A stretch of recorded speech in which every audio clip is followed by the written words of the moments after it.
Riders in front of Nibali. Everybody's kind of concentrating now. A job for Marino to keep the tempo high. Switzoff, open mouth.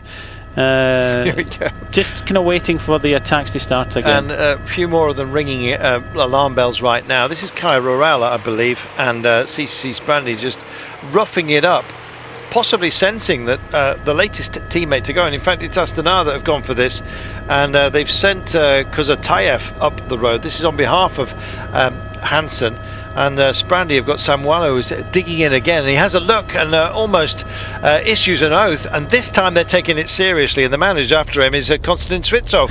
He's decided to break and go for it.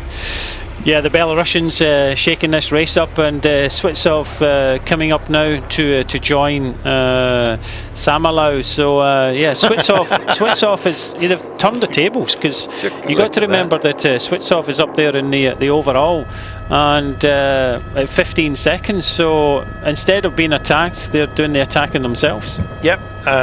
Just best form of defence, I guess you might say. I wonder what the phrase was he used as he sailed by in Belarusian a few moments ago. I'd have to know what Belarusian is for "get back in your box," because I kind of feel that that's what he said. Caja then doing the chasing, and Roson just beds in, just sits down, tracing his teammate here. Jaime Roson. Capi Bartoli went brilliantly. This is for Caja. Of course, he wears the green jersey, not terribly distinct from his Caja jersey. That's Vicenzo Nibali, our overall leader.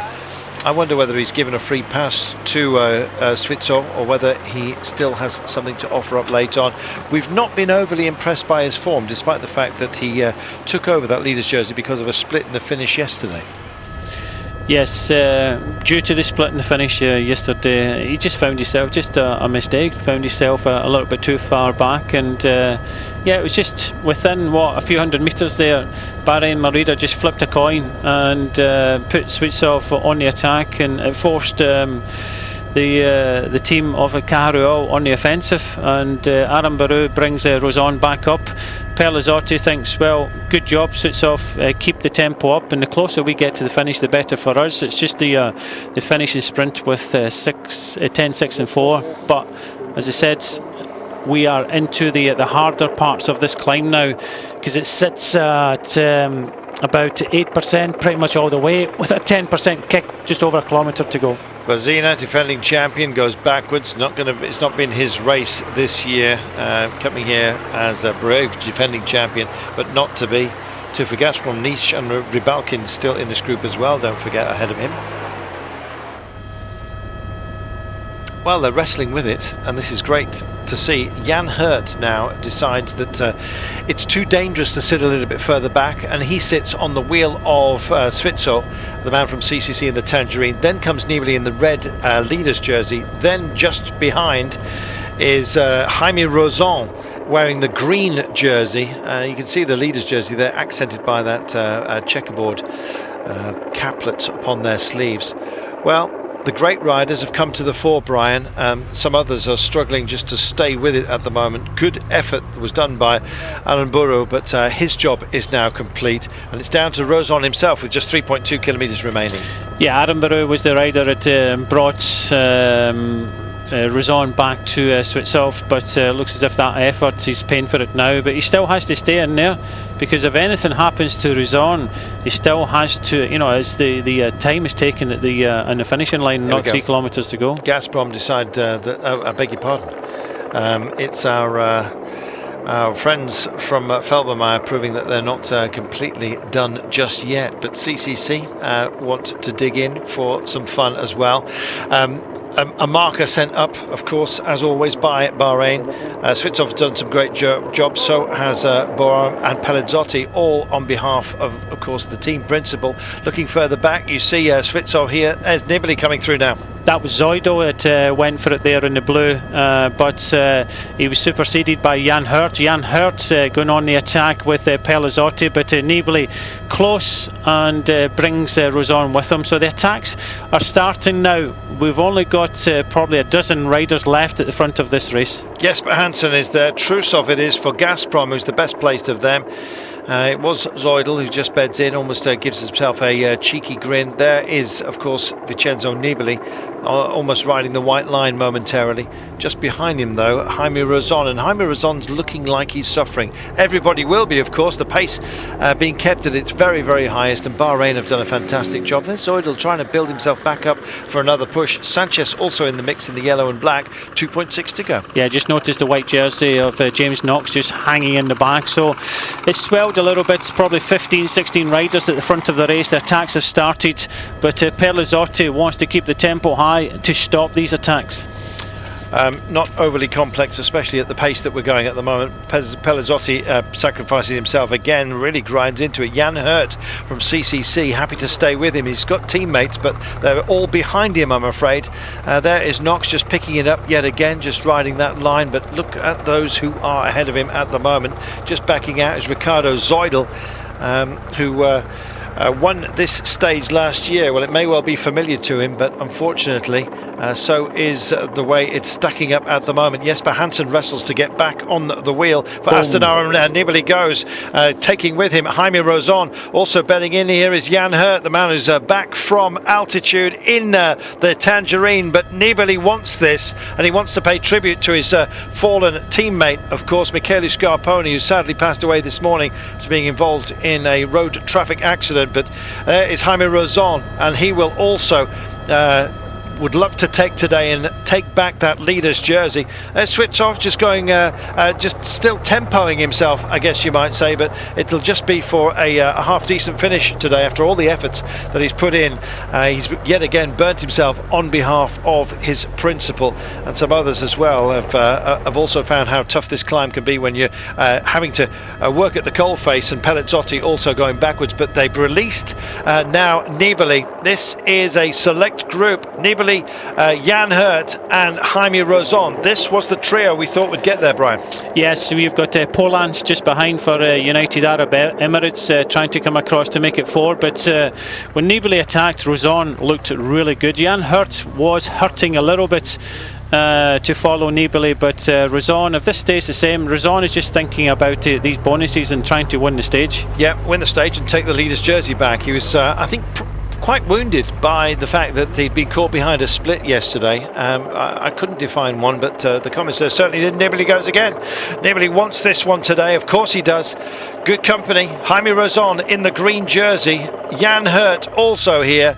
And just fading yet again with that change of pace. Jan Polanc just goes backwards ever so slightly. It's trio up front, 1700 metres to go. And with the twists and turns of the day, the page, I think, will be turned as well on Grosshartner here, who has done well, actually, as a quickish man to get up this mountain so deep. Had some big thoughts of it, and of course, Jesper Hansen, who would have loved to have done it for his Astana teammate today, but not to be. 1600 metres remaining. I think we've got our trio of class up front, Brian, and here we are. Who's going to be head boy? The thing is, it's man against man now. Yep. Nibali knows that he has to win. To win the overall, Nibali has to win the stage. Also the same for Roson. Roson has to get that bonus. Jan Hurt is a little bit further back in 11 seconds. Jan Hurt looks very, very good. He won't take the lead if he wins the stage, but win the stage, I think the man in Tangerine might just do. 1400 metres then. Well, some great motivation today on what's been a dark day, despite the bright sunshine, I'm afraid, in the world of cycling, with the passing of Michele Scarponi. And it surely must be on the minds of these guys, as well as the duty that they've got to perform right now. Nibali again doesn't want to be anyone's fool and drifts over, and he'll take a drink right now as if to say, I'm not bothered.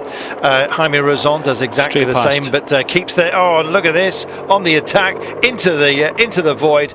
Classic manoeuvre, and this is Jan Polanc at his absolute lethal best. He's going by them, and they haven't responded, Brian. Yeah, this is good for Nibali, because if he goes away and takes the 10-second bonus, then that's fine. Nibali just sitting there and saying, well, go away, Polans, go and take the overall lead. The danger now, Roson and Hurt really have to react to this. And Roson, it's at his behest, and he goes for it. Well, this will be some effort that he won't have for the sprint a little bit later on, and that suits Nibali. Going backwards here is Jan Hurt with the change of pace by Polanc, and they sail by. Well, he had the sprint, and now has he got the pace to shake off Vicenzo? Nibali, highly determined. He's in his wake at the moment. Jan Hurt getting himself back as well. He goes onto the wheel of Jan Polanc and tries to round him, but I'm afraid it looks like it's between this duo. Let's see. If they start looking at each other, the others will be back and become players once again, and Jan Hurt grinds his way back over to those two. Jan Polanc had put in an awful lot of effort to sail into the void and went by them as they started to cat and mouse. Jan Hurt picks it up and sits back down in the saddle. Look at Nibali here, a little as it gets a little bit chillier here. Finally that bidon is dispatched by Jaime Roson, the man whose leader's jersey Nibali took off him yesterday. Polanc is going to pick it up again, I think, but how effective will this be? Jan Hurt also goes for him, pushes him over the side of the road and gets an oath sent back at him as well. That wasn't an invitation to join his wheel. Four together then locked in combat here. Oh, and Roson picks it up and tries to go with Jan Hurt, who changes the pace again. Roson catches him easily, does he, in the curve, drags Nibali along for the fun as well. Still not out of it is Jan Polanc of United Arab Emirates. Great riding this, far from over this one either, with four still remaining. Very active, Brian. Yeah, Polanc is in his last legs at the back there. Grossschartner is trying to get him up as well. Jan Hurt is really hurting, but Roson looks to be the strongest at the moment in time, and Nibali has to win this stage. Yes, he does. Firepower coming in as well as Grossschartner starts to again bridge out. He looked like he was done for, Grossschartner, but burying himself at the moment is Jan Hurt, looking reasonably fresh. Jaime Roson, as if anyone could today, but there's Nibali as well. The shark, will he go for it and take a nibble out of them all? They're in the hoarded section right now, and we cut back. Here it is then. It's going to be a big sprint for the line, and Roson's going to go for this. Nibali knew that was going to be the move. Jan Hurt is still there, but it's going to be Roson. Roson here versus Nibali. Nibali hanging on. Roson, he's going to take this one. 10-second bonus. 6 to Nibali it's going to be. And he does cross the line right now. Great work by Jaime Roson. Takes those bonus seconds, and in so doing will also retake the lead of this race. What a fantastic result for Caja Rural. Great riding by Roson. Tribute has to be paid as well to Vicenzo Nibali today. Jan Hurt likewise, and a doff of the cap to Jan Polanc. Terrific day, but our victory is Roson.